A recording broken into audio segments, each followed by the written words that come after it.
আসসালামু আলাইকুম ওয়া রাহমাতুল্লাহি ওয়া বারাকাতুহু নাহমাদুহু ওয়া নুসাল্লি আলা রাসূলিহিল কারীম আম্মা বা'দু ফাআউযু বিল্লাহি মিনাশ শাইতানির রাজীম বিসমিল্লাহির রহমানির রহিম। সম্মানিত আইয়ন টিভির শ্রোতা ও দর্শক মণ্ডলী, আপনারা যে যেখান থেকে আমাদের অনুষ্ঠান দেখছেন, আপনাদের সবাইকে স্টুডিও থেকে আমি মোহাম্মদ আব্দুল কুদ্দুস অভিনন্দন জানাচ্ছি, মুবারকবাদ জানাচ্ছি এবং আপনাদের প্রিয় অনুষ্ঠান আলোর পথে দেখার জন্য, সাথে থাকার জন্য, অংশগ্রহণ করার জন্য সাদর আমন্ত্রণ জানাচ্ছি। সম্মানিত শ্রোতা ও দর্শক মণ্ডলী, আলহামদুলিল্লাহ, আশা করি আপনারা সবাই ভালো আছেন, আমরাও ভালো আছি। আশা করব প্রত্যেক দিন যেভাবে আপনারা আমাদের অনুষ্ঠানে অংশগ্রহণ করে থাকেন, আজকেও সেভাবে অংশগ্রহণ করবেন। স্ক্রিনের মধ্যে যে নম্বরটি দেখতে পাবেন, সেই নম্বরে টেলিফোন করে সরাসরি আমাদের সাথে কথা বলতে পারবেন, আপনাদের মতামত দিতে পারবেন, যে কোনো প্রশ্ন রাখতে পারবেন এবং সেই প্রশ্নের উত্তর ইনশাল্লাহ আমরা সময় এবং সুযোগ বুঝে এই প্রোগ্রামের ভিতরেই উত্তর দেওয়ার চেষ্টা করব। সম্মানিত শ্রোতা ও দর্শক মণ্ডলী, আপনারা সবাই জানেন আমাদের এই অনুষ্ঠানে প্রত্যেক দিন আমাদের অতিথি এক একটি বিষয় নিয়ে আলোচনা করে থাকেন। আজকে যে বিষয় সম্পর্কে আলোচনা করবেন সে বিষয়টি হচ্ছে পবিত্র হজের প্রস্তুতি। এই বিষয়ের উপর গুরুত্বপূর্ণ আলোচনা করবেন, আপনাদের বিভিন্ন প্রশ্নের উত্তর দিবেন আমাদের এই অনুষ্ঠানের নিয়মিত অতিথি।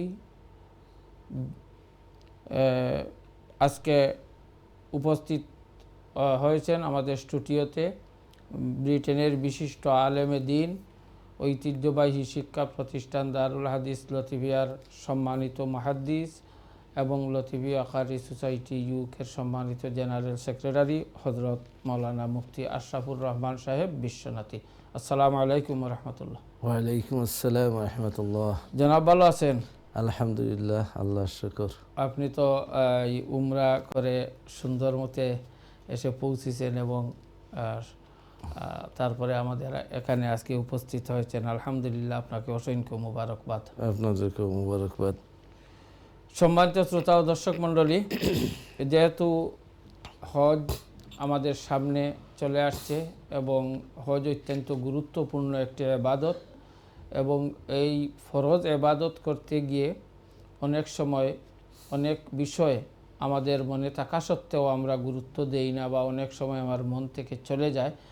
এই জন্য এ বিষয়ের পুঙ্খানুরূপে গুরুত্ব সহকারে সব কিছু আমাদের জানা অত্যন্ত দরকার এবং আমাদের জানা থাকলেও সেগুলো সবসময় আমাদের স্মরণে রাখা দরকার। এই জন্য এই বিষয়গুলা বারবার আলোচনা করা হয়। বিশেষ করে আমরা এই যে যখনই যে বিষয় আমাদের সামনে আসে সেই বিষয় নিয়ে আমরা সে সামনে নিয়েই আমরা সেগুলা আলোচনা করি। তাই যেহেতু পবিত্র হজ সামনে রয়েছে, তাই আমরা আজকে হজের প্রস্তুতি নিয়ে আলোচনা করব। পরবর্তীতে হজের গুরুত্বপূর্ণ বিষয়, হজের ফরজ, হজের ওয়াজিব, কিভাবে হজ করবেন, হজের সুন্নত কিভাবে আদায় মানে পাথর মারবেন, আমরা পর্যায়ক্রমে সেই বিষয়গুলো নিয়ে ইনশাল্লাহ আপনাদের সামনে আলোচনা করব। আমি আজকে আমার সম্মানিত অতিথিকে অনুরোধ করব আজকের বিষয়ের উপর আলোচনা শুরু করার জন্য। ধন্যবাদ। আসসালামু আলাইকুম ওরহমতুল্লাহ। ওয়ালাইকুম আসসালাম রহমতুল্লাহ। আলহামদুলিল্লাহ রাব্বিল আলামিন ওয়াসসাল্লাল্লাহু আলা সাইয়্যিদিনা ওয়া নাবিয়্যিনা ওয়া মাওলানা মুহাম্মাদিন ওয়া আলা আলিহি ওয়া আসহাবিহি আজমাইন, আম্মা বা'দ। আইন টিভির আলোর পথের শুরুতে মহান আল্লাহ রাব্বুল আলামিনের অসংখ্য গণিত শুকর আদায় করছি যে আল্লাহ রাব্বুল আলামিন আমাদেরকে এই সুন্দর অনুষ্ঠানে শরীক হওয়ার সুযোগ দান করেছেন। আলহামদুলিল্লাহ। অসংখ্য গণিত দরুদ এবং সালামের হাদিয়া পেশ করছি রাহমাতুল আলামিন সাইয়্যিদুল মুরসালিন হুজুরে পুরনূর মুহাম্মদুর রাসূলুল্লাহ সাল্লাল্লাহু আলাইহি ওয়া আলিহি ওয়াসাল্লামের উপর, তার সাহাবায়ে কেরাম আহলে বাইতে নবীর উপর।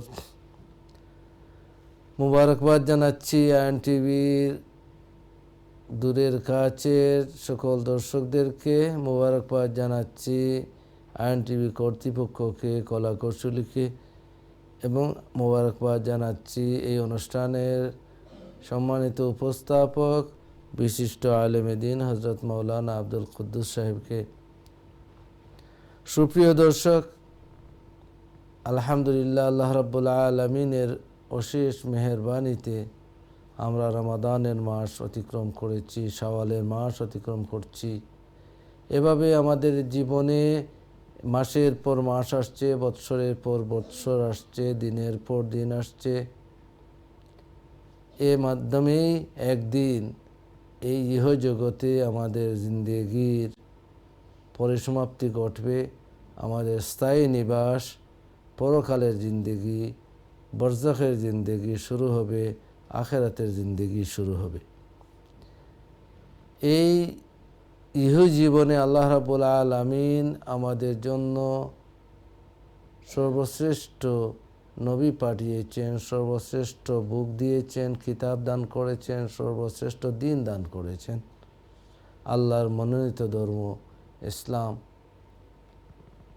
আমরা মুসলমানদের ধর্মীয় ব্যাপারে মৌলিক 5টি বিষয়, যে 5টি বিষয়ের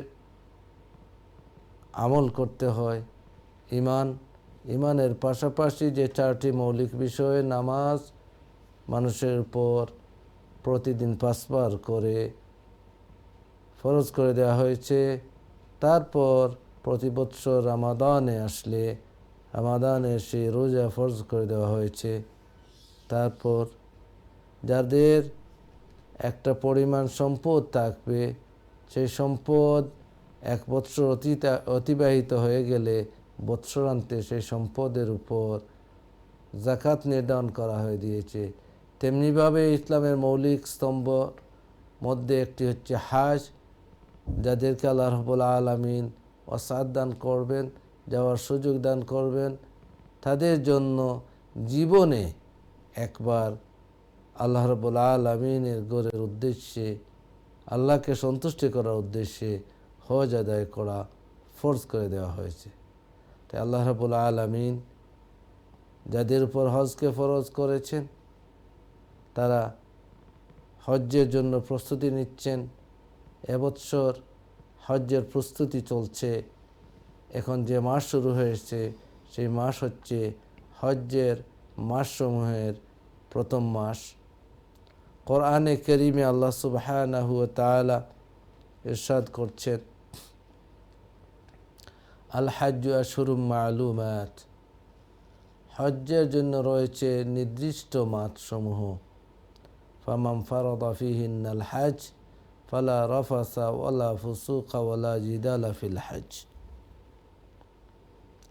যে ব্যক্তি এই মাসগুলোর কোনো একটিতে হজ্জের উদ্দেশ্যে রওনা দিল, হজকে পালন করার নিয়ত করে নিল, হজ করতে শুরু করলো, সেই হজ্জের জন্য সে যেন কোনো অন্যায় কাজ না করে, সেখানে সে যেন তার শারীরিক চাহিদা থেকে নিজেকে বিরত রাখে।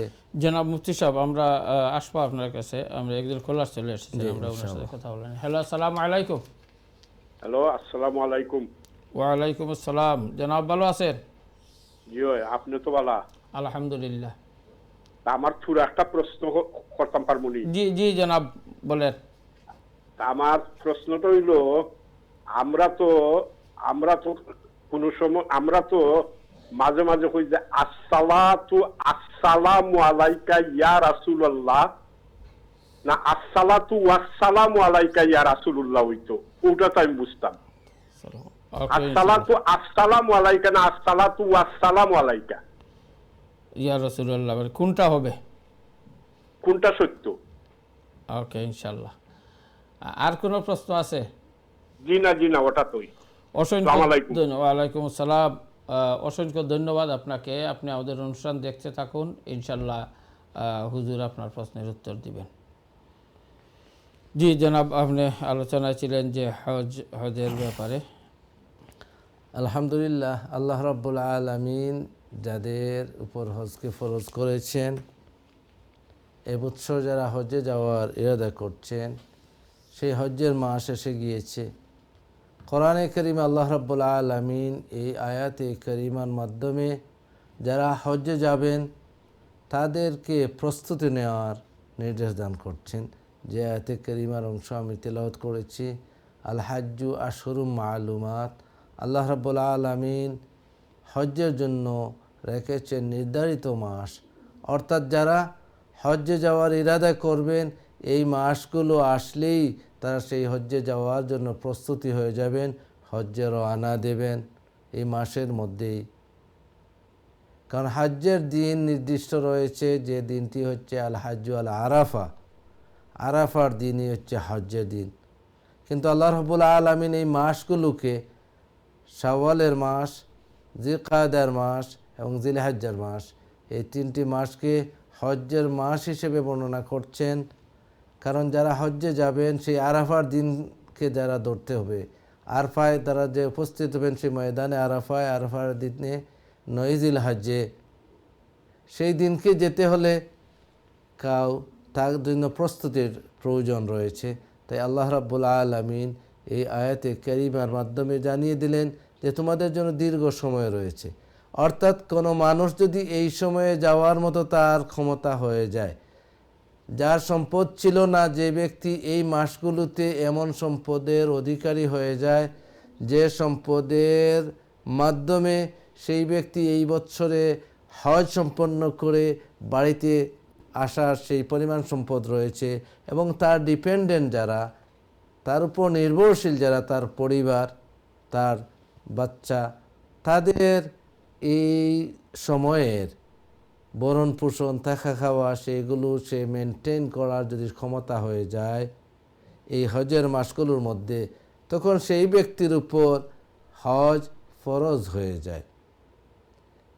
কারণ একজনের ইতিপূর্বে যদি টাকার সম্পদের মালিক থাকেন, কিন্তু হজ্জের মাসগুলোতে আসার পরে তার কাছে সম্পদ না থাকে, তাহলে তিনি হজ্জে যেতে পারবেন না।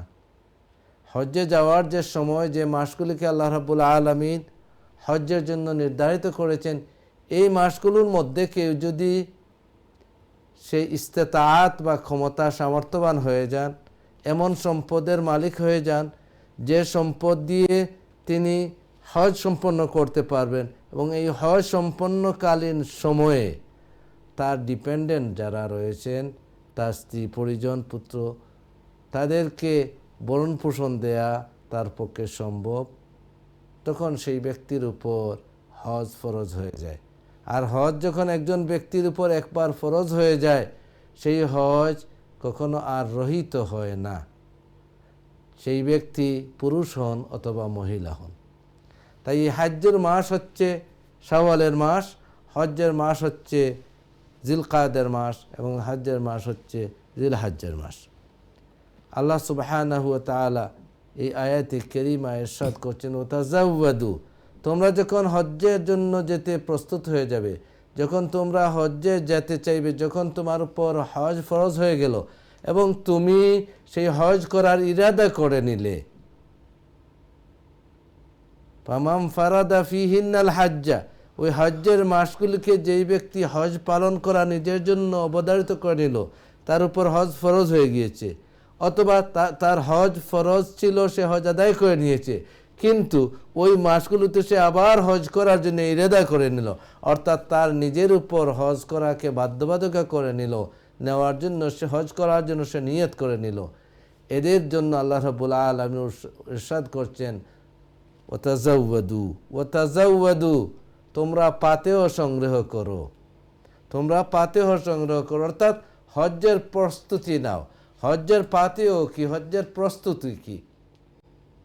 হজ্জের প্রস্তুতি হচ্ছে যে কোনো ইবাদত যখন আমরা করব, তখন সেই ইবাদতের ব্যাপারে আমাদেরকে জ্ঞান থাকতে হবে, আমাদেরকে সেই ইবাদতের জানতে হবে, সেই ইবাদত কোন পর্যায়ের ইবাদত, বিশেষভাবে কি কাজগুলো সেই ইবাদতের মধ্যে করা জরুরি, এবং যে কাজগুলো না করলেই ইবাদতটি বিশুদ্ধ হবে না, গ্রহণযোগ্য হবে না, এই বিষয়গুলো জানা এই ইবাদত করার পূর্বে প্রত্যেকের জন্য ফরজ। তেমনিভাবে এমন মৌলিক বিষয়গুলো যে বিষয়গুলোর কারণে এই এবাদতের মধ্যে যদি সেই বিষয়গুলো সংগঠিত হয়ে যায় তাহলে সেই এবাদতটি নষ্ট হয়ে যাবে, আল্লাহ রাব্বুল আলামিনের কাছে সেটা এবাদত হিসেবে গ্রহণযোগ্য হবে না। ওই সমস্ত নিষিদ্ধ বিষয়গুলো জানা প্রত্যেক মানুষের জন্য সেই এবাদত করার পূর্বে ফরজ। যেমন তো আমরা নামাজ আদায় করি, নামাজ আদায় করার জন্য নামাজের যে সমস্ত আহকাম আরকান রয়েছে, অর্থাৎ যে সমস্ত বিষয়গুলো ব্যতীত নামাজ আল্লাহ রাব্বুল আলামিনের কাছে গ্রহণযোগ্য হবে না, নামাজই হবে না, এই সমস্ত বিষয়ে নামাজ আদায়কারী ব্যক্তির জন্য জানা ফরজ। তেমনিভাবে নামাজের মধ্যে এমন যে সমস্ত বিষয় যদি কোনো কাজ করা হয় যে কাজগুলো করার কারণে নামাজটি আল্লাহ রাব্বুল আলামিনের কাছে নামাজ হিসেবে বা ইবাদত হিসেবে গ্রহণযোগ্য হবে না, এমন কাজ নিষিদ্ধ কাজগুলোকে জানা সেটাও ফরজ। এখানে মুফতি সাহেব একটি কথা আমি জানতে চাই, অনেকে আমাদেরকে বলেন, আপনি এখানে উল্লেখ করেছেন যে হজ একবার যে মানুষের উপরে হজ ফরজ হয়ে গেছে, মনে করেন আজ থেকে 2 বছর আগে অথবা 3 বছর আগে একজন মানুষ এইভাবে সামর্থ্যবান ছিলেন যে উনি হজে যেতে পারতেন, উনার সম্পদ ছিল, সব কিছু ছিল, কিন্তু পরবর্তীতে উনি যান নাই, কিন্তু ওটা তো তখন উনার কাছে ফরজ ছিল, কিন্তু পরবর্তীতে তো জীবনের মধ্যে যে কোনো সময় সেটা আদায় করতে হবে উনি। জি, যখন হজ ফরজ হয়ে যায় কারো উপর, সেটা মৃত্যুর আগ পর্যন্ত আর রহিত হয় না। এবং পরবর্তীতে যদি উনার ওই তৌফিক না থাকে, তাওফিক যদি কারো না থাকে, মৃত্যু পর্যন্ত তাওফিক যদি কারো না থাকে, তিনি আল্লাহ রাব্বুল আলামিনের কাছে ক্ষমা চাইবেন। আল্লাহ রাব্বুল আলামিন ক্ষমাকারী। কিন্তু সম্পদ থাকা সত্ত্বে, কিন্তু সম্পদ যদি তার নগদ সম্পদ থাকুক কি না থাকুক, এমনকি হজ্জের ব্যাপারে হচ্ছে কারো উপর যখন হজ ফরজ হয়ে যায়, যদি সেই ব্যক্তি কোনো কারণে হজ আদায় করতে সক্ষম না হন, তাহলে মৃত্যুর পূর্বে তাকে ওসিয়ত করে যাওয়া ওয়াজিব। তার দায়িত্ব হচ্ছে তিনি ওসিয়ত করে যাবেন তার সম্পদ থেকে হজ করানোর জন্য, তার হজ করানোর জন্য, সেটা তার উপর ওয়াজিব। যদি তিনি সেই ওসিয়ত না করেন, হজও আদায় না করেন এবং হজ আদায় না করে মৃত্যুবরণ করেন, তাহলে তিনি মহা গুনাহগার হবেন আল্লাহ রাব্বুল আলামিনের আদালতে। এখানে কোনো ব্যক্তি যদি একটি কথা আপনি খুব স্পষ্ট বলছেন, অনেকে আমাদেরকে বলেন যে আমি তো হজ করব কিন্তু আমার কাছে ক্যাশ টাকা নাই বা জমাকৃত কোনো টাকা নাই, কিন্তু উনার অনেক সম্পদ রয়েছে, মানে বিরাট সম্পদ রয়েছে, ওইগুলা উনি বিক্রি করে যেতে পারেন, কিন্তু উনি বলছেন না আমার কাছে তো নগদ নাই, তাহলে আমি কি যাবে? সেটা তো বিবেচ্য বিষয় না, উনি সম্পদ বিক্রি করিয়েও যাবেন। কারণ তার উপর যে হজ ফরজ হয়েছে, সেই হজ ফরজ হওয়ার পর তিনি হজ আদায় করেন নাই। এখন তার এই ফরজ হজ আদায় না করে যদি কেউ মৃত্যুবরণ করেন, সেই সম্পর্কে রাসূল পাক সাল্লাল্লাহু আলাইহি সাল্লাম এমন ব্যক্তির অবস্থা সম্পর্কে অত্যন্ত কঠিন সতর্কতা প্রদান করেছেন, অত্যন্ত কঠিন সতর্কবার্তা জানিয়ে দিয়েছেন। যাদের উপর হজ ফরজ হয়ে গেছে এবং যারা হজ না পালন করে, হজ না করে যারা মৃত্যুবরণ করলেন, তাদের ব্যাপারে অত্যন্ত কঠিন ভাষায় রাসূল পাক সাল্লাল্লাহু আলাইহি ওয়াসাল্লাম শাস্তির সংবাদ শুনিয়েছেন। রাসূল পাক সাল্লাল্লাহু আলাইহি ওয়াসাল্লাম ইরশাদ করেছেন, যে ব্যক্তির উপর যাকে আল্লাহ রাব্বুল আলামিন হজ্জের সামর্থ্য দিলেন, অর্থাৎ যার উপর হজ ফরজ হয়ে গেল, সেই ব্যক্তি হজ না করে যদি মৃত্যুবরণ করে, তাহলে মাতা ইয়াহুদিয়ান আও নাসরানিয়ান, সেই ব্যক্তি যে কোনো অবস্থায় মৃত্যুবরণ করুক, সেই ব্যাপারটি কঠিন অবস্থা বোঝানোর জন্য বলা হচ্ছে মাতা ইয়াহুদিয়ান আও নাসরানিয়ান, সে ইহুদি হয়ে মৃত্যুবরণ করুক অথবা নাসরা হয়ে মৃত্যুবরণ করুক। কারণ তার উপর ইসলামের যে বিধান, হজ আল্লাহ রাব্বুল আলামিন ফরজ করে দিয়েছেন, তাকে আল্লাহ রাব্বুল আলামিন সম্পদশালী করেছেন, তাকে আল্লাহ রাব্বুল আলামিন সুস্থতা দান করেছেন, তাকে আল্লাহ রাব্বুল আলামিন হজ্জে যাওয়ার সামর্থ্য দিয়েছেন, এর পরেও এবং সেই সামর্থ্যটি পালন করার জন্য আল্লাহ রাব্বুল আলামিন প্রতি বৎসরের জন্য নির্ধারণ করেন নাই, তার জীবনের মধ্যে একবার শুধুমাত্র আল্লাহ রাব্বুল আলামিন এই নির্দেশটিকে পালন করার জন্য নির্ধারণ করে দিয়েছেন। এরপরেও যেই ব্যক্তি হজ পালন করলো না, মৃত্যুবরণ করলো, সেই ব্যক্তি ইহুদি হয়ে মারা যাক অথবা নাসরা হয়ে খ্রিস্টান হয়ে মারা যাক, তাতে নবী সেই ব্যক্তির দায়িত্ব নিচ্ছেন না। এর অর্থ হচ্ছে যে রাসূল পাক সাল্লাল্লাহু আলাইহি সাল্লাম ওই সমস্ত মানুষদেরকে সতর্ক করছেন যাদের সম্পদ আছে, যাদের উপর হজ ফরজ হয়ে গিয়েছে এবং তারা সেই হজ আদায়ের মনোযোগী নয়, অথবা তারা সেই হজকে তেমন গুরুত্ব দান করছেন না আদায়ের জন্য। এই সমস্ত এভাবে গুরুত্ব তো অনেকেরই নাই। অনেকে আমাদেরকে বলেন, আপনাকে হয়তো অনেকে জিজ্ঞাসা করেন, বা আমরা যদি কথায় ওনাদেরকে বলি যে আপনি তো হজে হজ করতেছেন নাকি, হজে যাবেন নাকি, উনি বলেন জি আমার তো খেয়াল ছিল আমি হজে যাব, আমি চাচ্ছি যে আরও কিছু এই সম্পদগুলো আছে ওইগুলো একটু আটিয়ে বা আমার ফ্যামিলিকে আরও গুছকাজ করে এই ব্যবসা আরও কিছু করে ইনশাল্লাহ 2-3 বছর পরে যাওয়ার একটা ইরাদা করতেছি। এই যে মানুষের যেটা করছেন এটা তো যে এই বিষয়টি আসলে ওই যে বিলম্ব করা, এই বিষয়টি ইসলামী শরীয়তে একটা সুযোগ আছে। কারণ হজ সাথে সাথে আদায় করে নেবেন, হজ ফরজ হওয়ার পরে না বিলম্বে আদায় করতে পারবেন, সেই বিষয়টির ব্যাপারে ইসলামিক শরীয়তের সুযোগ রয়েছে। এজন্য একজন মানুষ যদি তিনি হজ ফরজ হওয়ার পরে বিলম্ব করেন, সেই বিলম্ব করার কারণে তার জন্য গুনাহ হবে না, কিন্তু শর্ত হচ্ছে বিলম্ব করার কারণে যেন হজটি তার থেকে ছুটে না যায়। এবং এই যে বিলম্ব অনেক সময় আমরা করি, বা আমরা তো সেটা গ্যারান্টি দিতে পারি না যে আমি যে কতক্ষণ পর্যন্ত বেঁচে থাকবো কি না। হ্যাঁ, এটা হয়তো অনেকে মনে করেন যে অসুবিধার কারণে করতে পারছেন না, আমি 1 বছর বা 2 বছর পরে করব, যদি কোনো কারণে আমি বেঁচে না থাকি তাহলে আমি বলে যাব যে অন্য আমার বদলা করানোর জন্য, এইভাবে যদি, এবং আসলেও কোনো বিশেষ অসুবিধা ফ্যামিলির মধ্যে থাকে তাহলে এইভাবে দেরি করতে পারেন। বিষয় হচ্ছে বিলম্বের বিষয়টি আসলে উত্তম হচ্ছে হজ ফরজ হওয়ার পর আদায় করে নেওয়া, যত সকাল সম্ভব আদায় করা সেটা আদায় করে নেওয়া। এবং হজ বিলম্ব করে আদায় করলে তাতে গুনাহ হবে না যদি হজ আদায় করে নেন। কিন্তু কেউ যদি হজ বিলম্বে আদায় করার জন্য অপেক্ষায় থাকেন অথবা সুযোগ গ্রহণ করেন আর বিলম্বে হজ আদায় না করে মারা যান, তাহলে এই যে বিলম্ব করার কারণে এবং তার পক্ষ থেকে সেই হজটি আদায় করা হয়ে গেলেও সেই বিলম্ব করার কারণে তিনি গুনাহগার হবেন। তাই এই ব্যাপারে সতর্ক থাকা প্রয়োজন। হায়াত মৌতের মালিক আল্লাহ সুবহানাহু ওয়া তাআলা। ইসলামিক শরীয়ত আমাদেরকে সুযোগ দিয়েছে আমরা কিছু বিলম্ব করতে পারি, সেই বিলম্বটি যেন আমাদের হাতছাড়া না হয়, হজ এমন পর্যায়ে যেন না যায় যে কারণে শেষ পর্যন্ত হয়তো সম্পদ হাতছাড়া হয়ে গিয়েছে, হজ করা সম্ভব নয়, অথবা শারীরিকভাবে অক্ষম হয়ে পড়েছেন, হজ করা সম্ভব নয়, এমন অবস্থায় যাতে না পড়া যায় সেই দিকে দৃষ্টিপাত করা।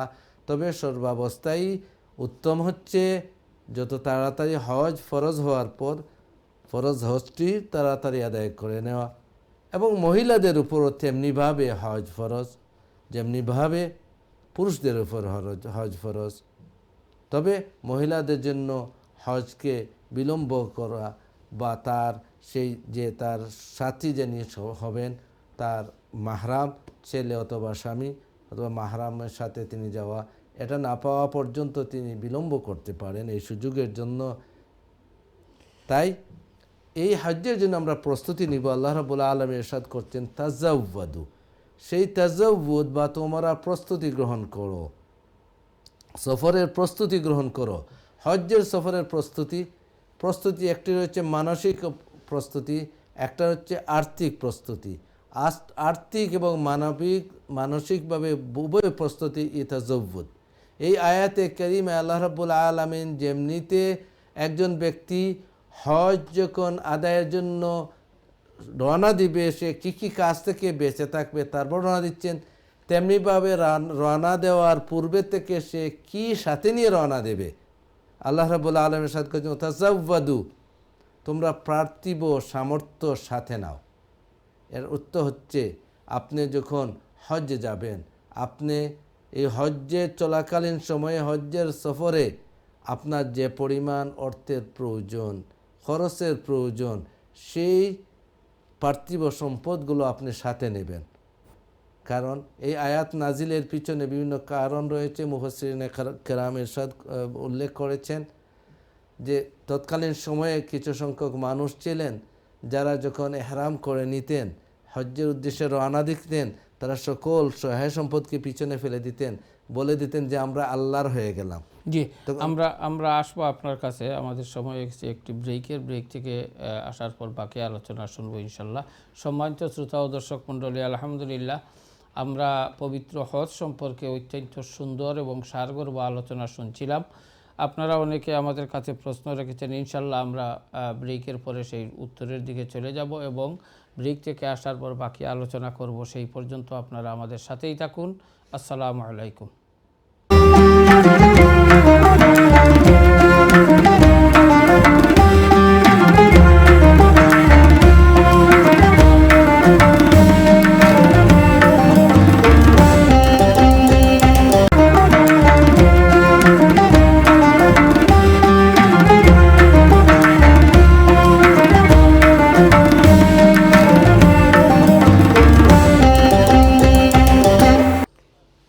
আসসালামু আলাইকুম রহমতুল্লাহ। সম্মানিত শ্রোতা ও দর্শক মণ্ডলী, বিরতির পর আবারও আমরা চলে এলাম।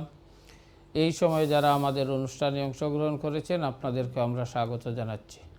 নতুনভাবে যারা অংশগ্রহণ করেছেন ওনাদের জন্য আমরা বলছি, আমাদের সম্মানিত অতিথি হযরত মাওলানা মুফতি আশরাফুর রহমান সাহেব পবিত্র হজ সম্পর্কে আলোচনা করছিলেন। পবিত্র হজ করতে গেলে আমাদের প্রস্তুতি কীভাবে নিতে হবে এবং বিশেষ করে কাদের উপর হজ ফরজ এবং কিভাবে আদায় করতে হবে সে বিষয়ে উনি আলোচনা করছেন এবং সেই আলোচনার মধ্য থেকে অনেক জিনিস আমাদের কাছে স্পষ্ট হচ্ছে, আমরা অনুধাবন করতে পারছি যে আসলে এই বিষয়টি হচ্ছে ফরজ ইবাদত।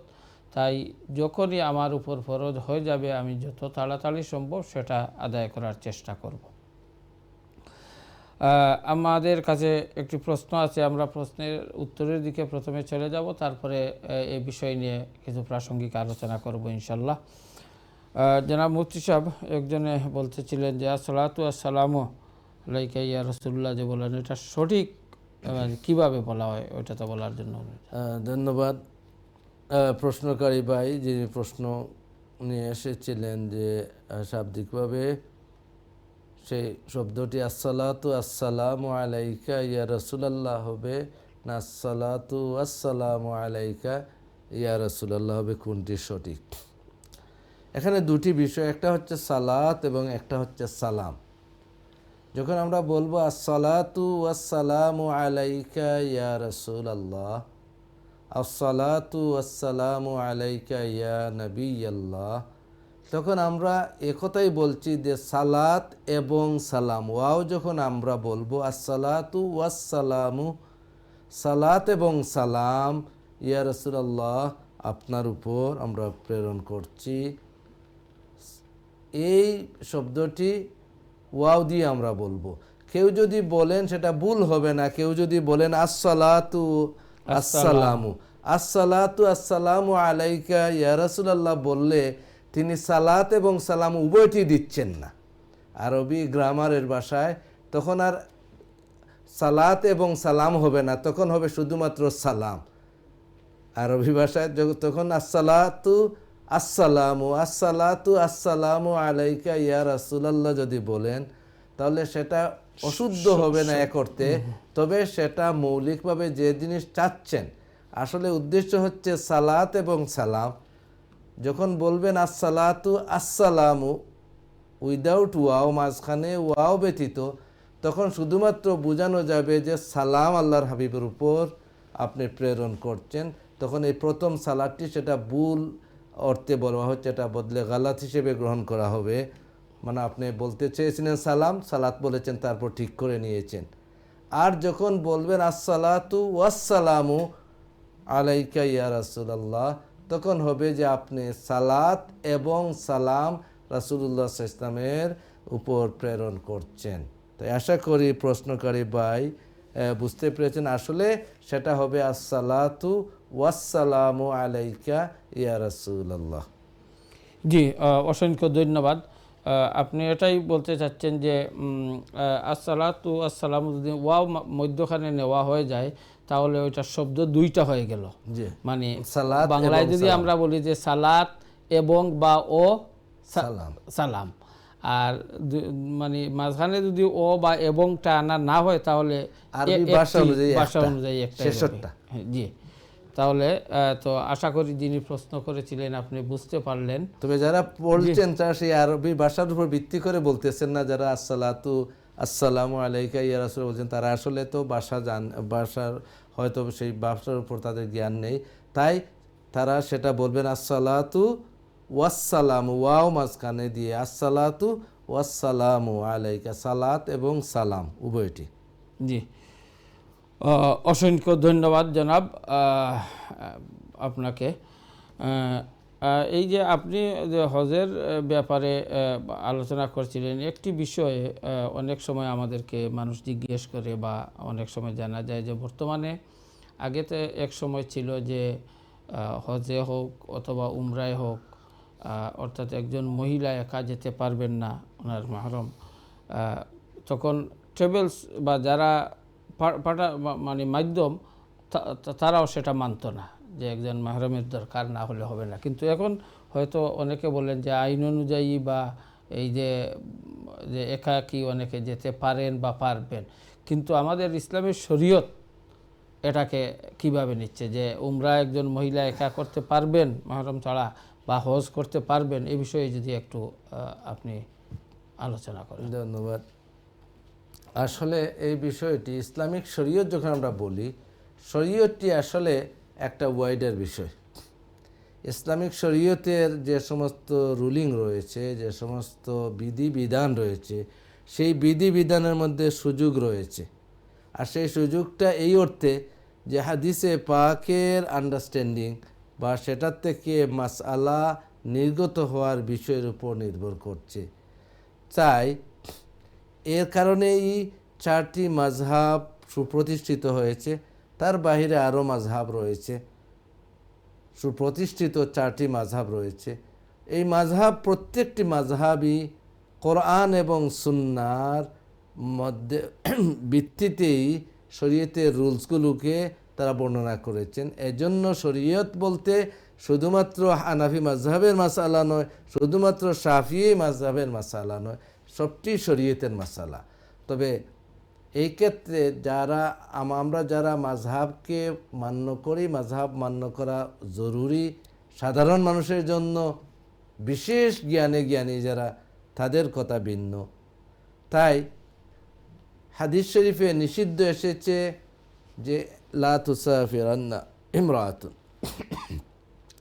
যে মহিলাগণ তারা সফর করবেন না একদিনের পথ অথবা 3 দিনের পথ। অন্য হাদিসের মধ্যে এইখান থেকেই নেওয়া হয়েছে তাদের জন্য নিষিদ্ধ, হজ আদায় করতে পারবেন না মাহরাম অথবা স্বামী ব্যতীত।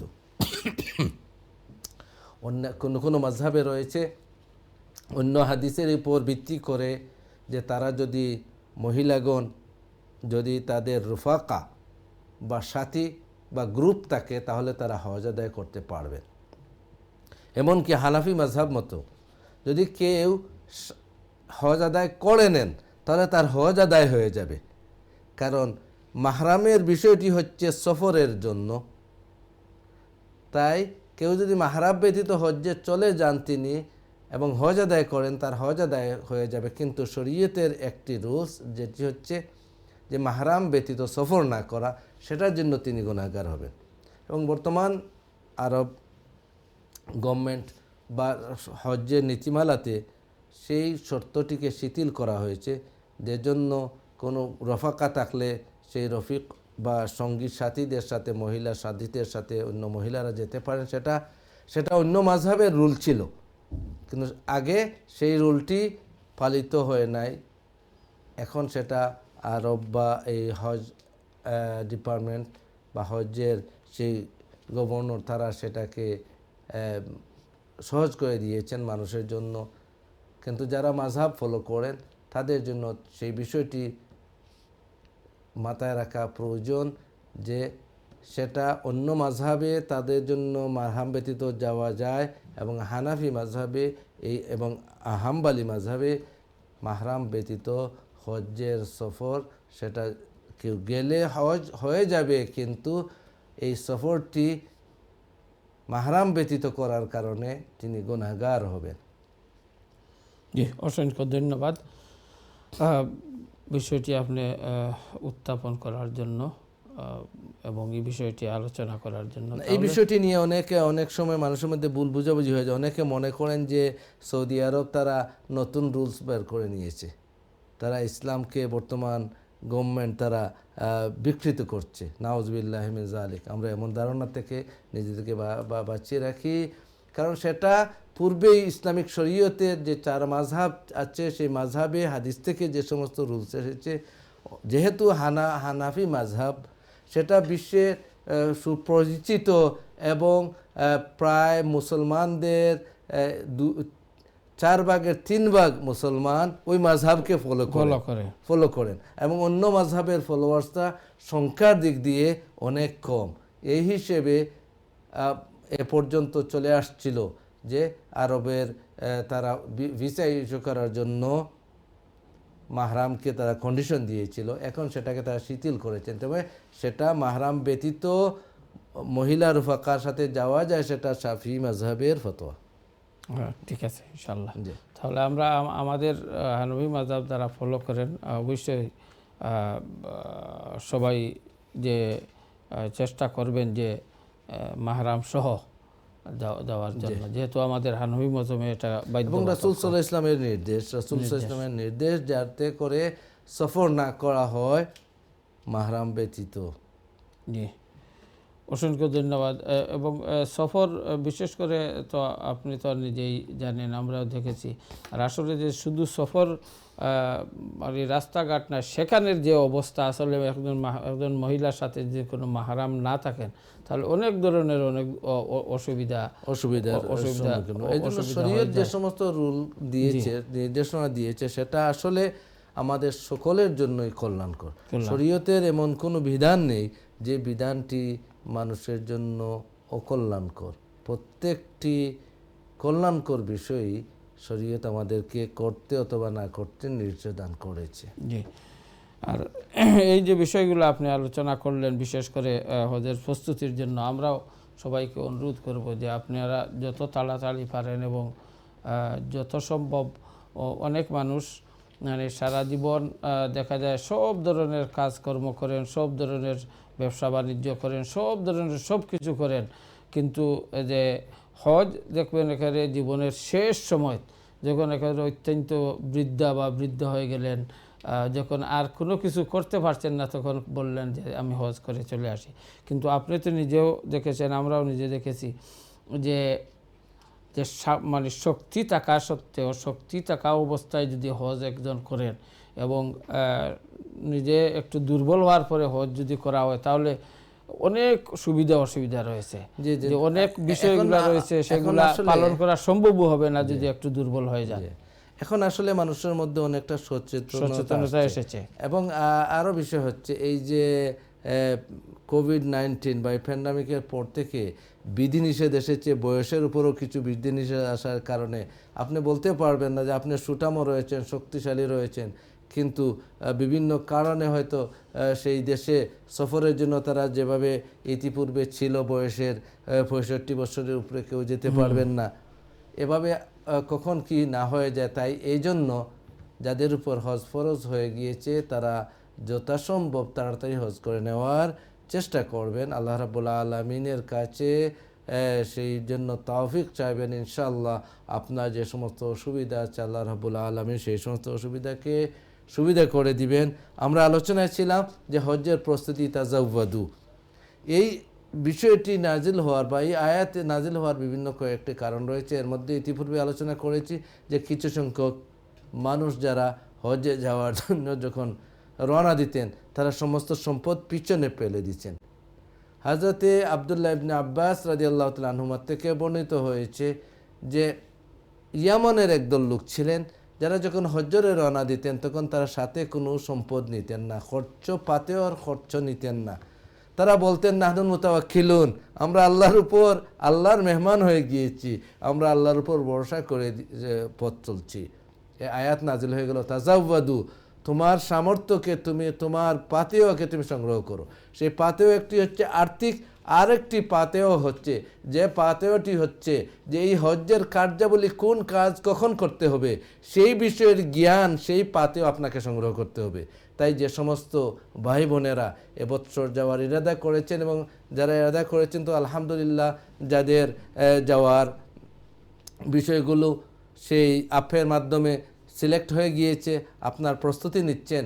তাই সেই প্রস্তুতির সাথে সাথে শুধুমাত্র টাকা পয়সার প্রস্তুতি নয়, বরং এই ইবাদতটিতে কী কী কাজ জরুরি রয়েছে, ফরজ রয়েছে, আপনি কোথা থেকে এহরাম করবেন, এহরামের অবস্থায় আপনাকে কী কী কাজ করা প্রয়োজন, এমনকি মুস্তাহাব কাজ কীগুলো সেগুলো জানার চেষ্টা করুন। যদি সম্ভব না হয় অ্যাটলিস্ট এহরামের অবস্থায় আপনার জন্য কী কাজগুলোর থেকে বেঁচে থাকা জরুরি, মক্কা মুকাররমায় যাওয়ার পর আপনি সেই ভূমির জন্য আপনার কি আদব রয়েছে, ভূমিতে আপনি সেই পবিত্র মক্কা নগরীতে সেই হারামের মাটির সাথে আপনার কী ব্যবহার হবে, সেখানের পশু পাখির সাথে আপনার কি ব্যবহার হবে, কারণ সেখানে সব কিছু সম্মানিত।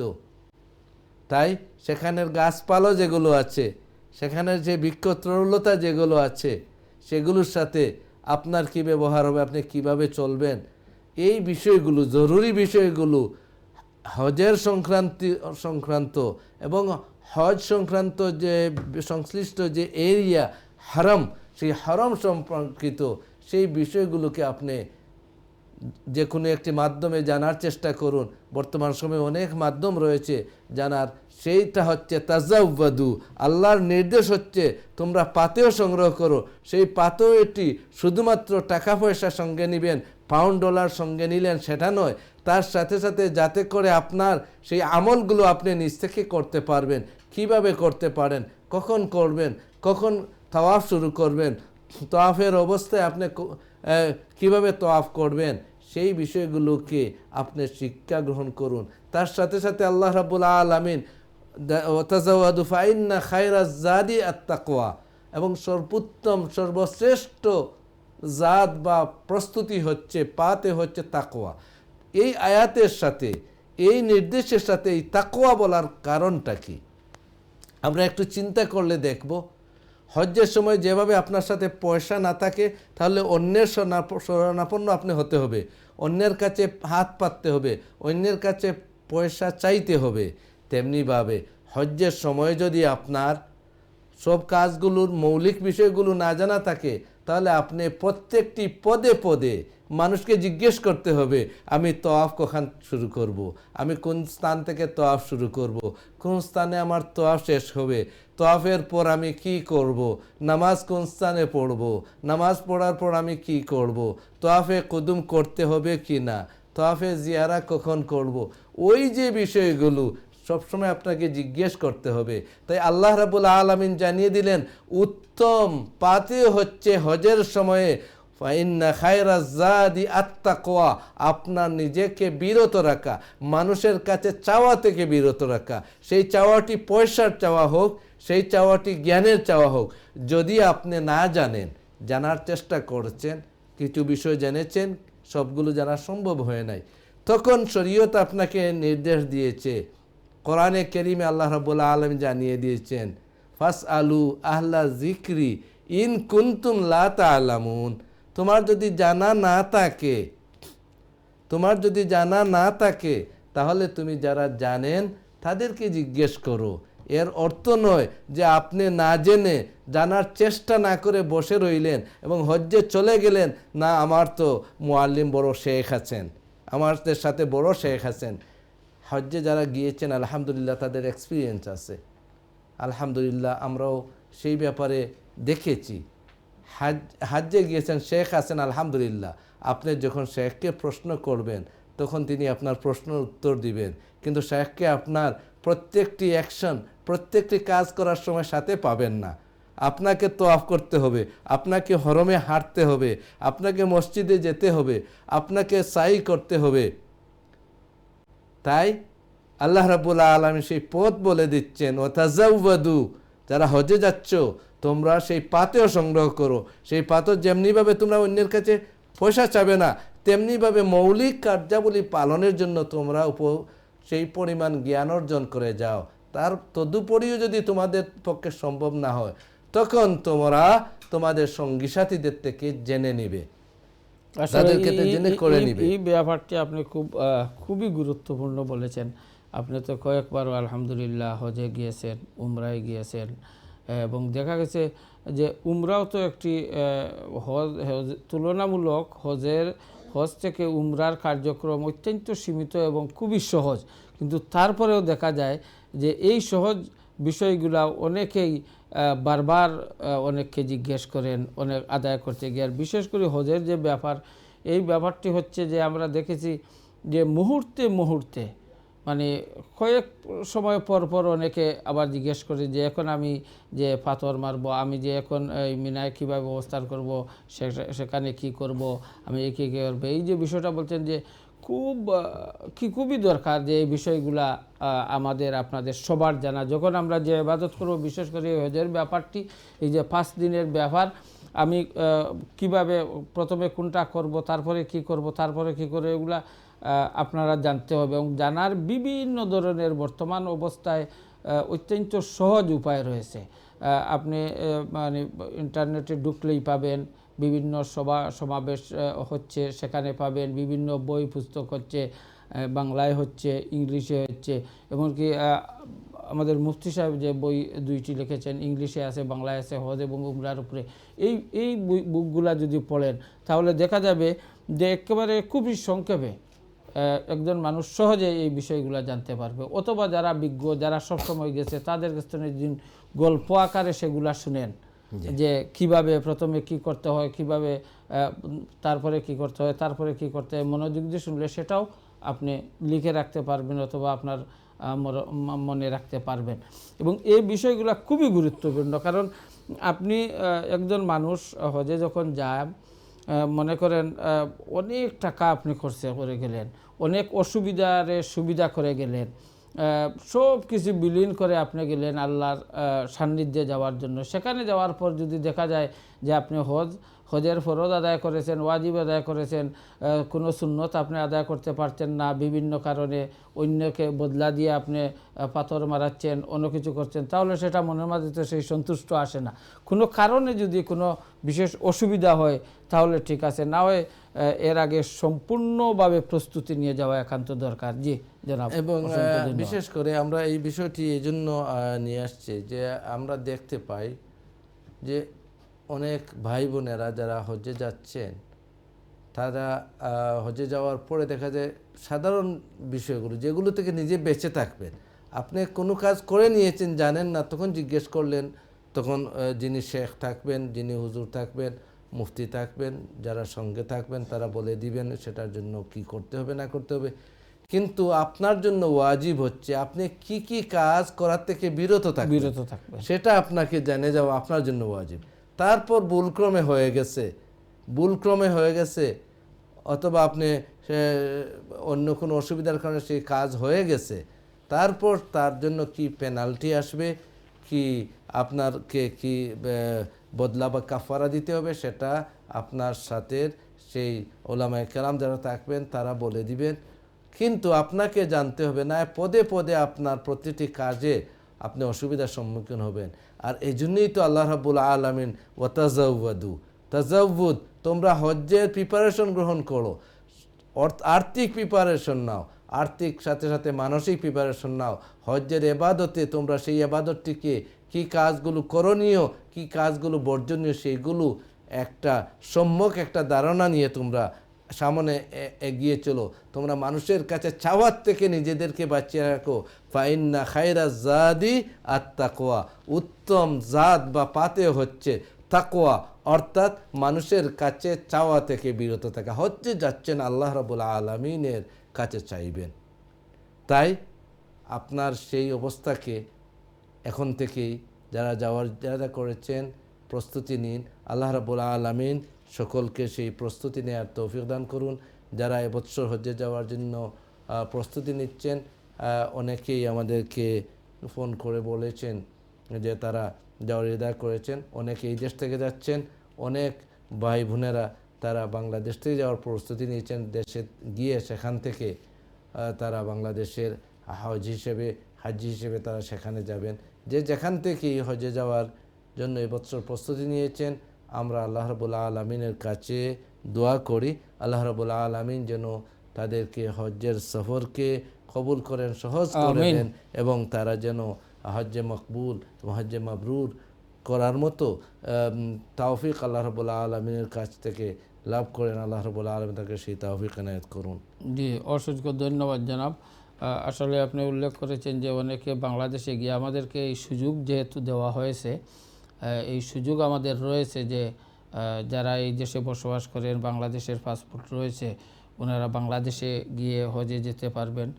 বিভিন্ন কারণে এই দেশে অনেকে বিরক্ত হয়ে যান যে অনেক সময় বুকিং দেন, তারপরে যে উনার হজ যাওয়া হচ্ছে কি হচ্ছে না উনি জানতে পারেন না। বাংলাদেশে থেকে গেলে অনেক সময় একটু আগে জানা যায় যে উনি হজে যেতে পারছেন, কে ভিসা হয়ে গেছে।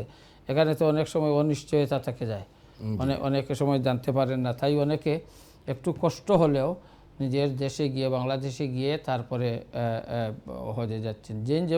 যেভাবেই যাচ্ছেন, এবং প্রকৃত মূল কথা হচ্ছে যে নিজের ইচ্ছায় যাওয়া সম্ভব হচ্ছে না। আল্লাহ পাক রব্বুল আলামিন যাকে ডাকবেন উনার বাড়িতে উনারা যাবেন, হয় বাংলাদেশ হয়ে হোক, অথবা পাকিস্তান হয়ে হোক, অথবা লন্ডন থেকে হোক, উনারাই যেতে পারবেন। যে আমার টাকা আছে, টাকা বেশি আছে, আমি চলে যাব, সেটা মোটেই হবে না। মানে আল্লাহ কবুল করতে হবে, আল্লাহ ডাকতে হবে, এবং সেই ডাক অনুযায়ী আপনি যেতে হবে। যাই হোক, সম্মানিত শ্রোতা ও দর্শক মণ্ডলী, আমরা অনুষ্ঠানের শেষ পর্যায়ে চলে এসেছি। আমরা অত্যন্ত গুরুত্বপূর্ণ আলোচনা করলেন আমাদের সম্মানিত অতিথি। ইনশাল্লাহ এই বিষয়গুলো আমাদের খুবই জানা রাখা দরকার, এবং আমরা হজের প্রত্যেকটি ফরজ, ওয়াজিব, সুন্নত, মুস্তাহাব আমরা ধারাবাহিকভাবে আপনাদের সামনে আলোচনা করার চেষ্টা করব, এবং আপনারাও ইনশাল্লাহ যারা হজে যাচ্ছেন বা উমরায় যাবেন বা যাচ্ছেন, আপনারাও সেগুলো জানার চেষ্টা করবেন।